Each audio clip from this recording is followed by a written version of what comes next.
I want to share a personal story that I think mothers and fathers across Virginia can relate to.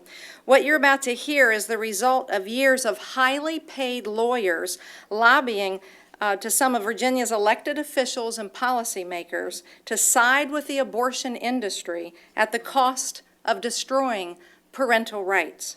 And make no mistake about it, when Wall Street makes big profits, some of these same candidates bellyache and complain about it, but then they're quiet as a hush about the huge profits that the abortion industry makes at the expense of women and children.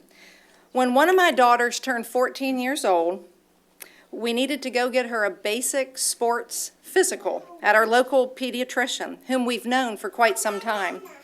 Before beginning the exam, this doctor looks at me and she says, "Terry, you're not going to like this, but by law, I have to ask your daughter something." And I thought, what is she going to ask my daughter? So she looks at my daughter, who's only 14 years old. She had just turned 14.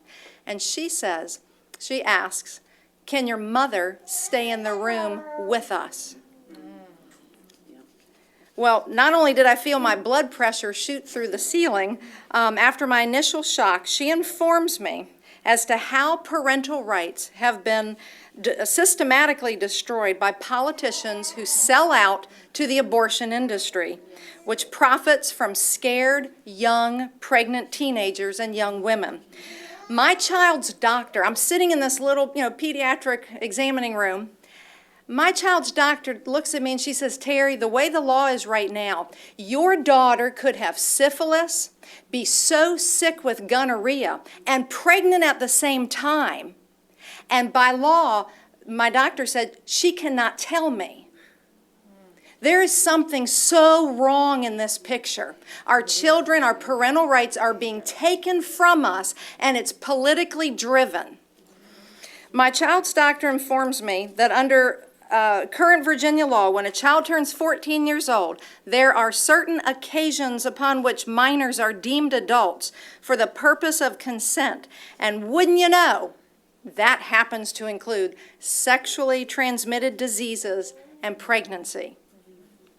The doctor informs me that my child could have everything I just said, and she could not legally tell me unless my daughter said, "It's okay for you to tell my mom." The industry that promotes promiscuity with quick fixes for the consequences of behavior has successfully usurped our rights to guide and counsel our own children. And based on the disclosure forms, they're one of the largest supporters of Terry McAuliffe, the abortion industry. Terry McAuliffe thinks women are stupid, and that we are actually willing to sell our parental rights away to practices that are really, really bad for women and children, their daughters. But we're not willing to, because information, education empowers women. And when women can get the information and just cut through the political rhetoric, the political spin, just put what they say aside and do your own research. When you do your own research, you will be shocked at what you find.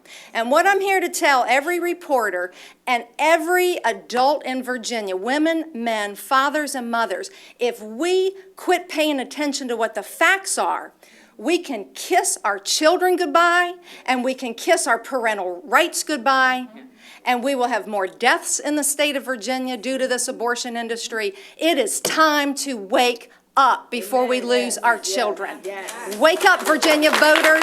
Wake up.